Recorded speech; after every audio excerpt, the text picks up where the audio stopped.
नमूना recording studio Rajgir.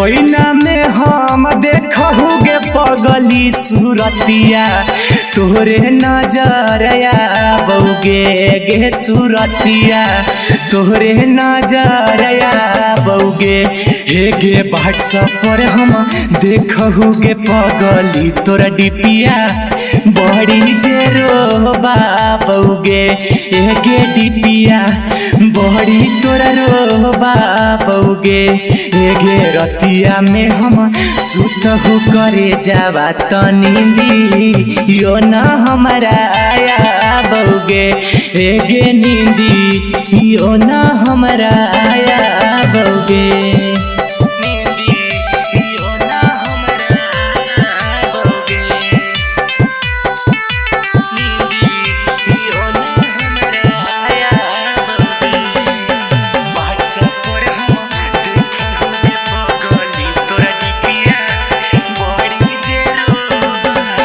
मीठी मीठी बोलल तोरो बोलिया गोलिया दिलहवा में दागौगे पगली गोलिया दिलहवा में दागौगे गे खाना माता दूर के हो बात हमसे पानी यो नहीं घोटा होगे गे पानी यो नहीं घोटा होगे गे मीठी तोहरा बोलिया गे पगली गोलिया दिलहवा में दागौगे पगली गोलिया दिलहवा में दागौगे।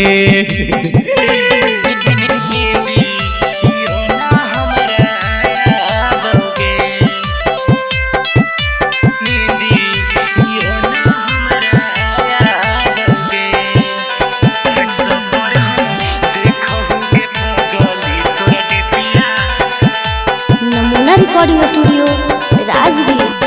रहतिया के सुतला में सपना तोरे हमरा के साथ बौगे जानू आधी रात में जागा बौगे गे रात भर रोबो सोनू सिंगर तकियाबा लोरवे से भींजा बौगे जानता कियाबा लोरवे से भींजा बौगे गे ओहिना में हम देखहुगे पगली सूरतिया तोरे नजर आबौगे गे सूरतिया तोरे नजर आबौगे।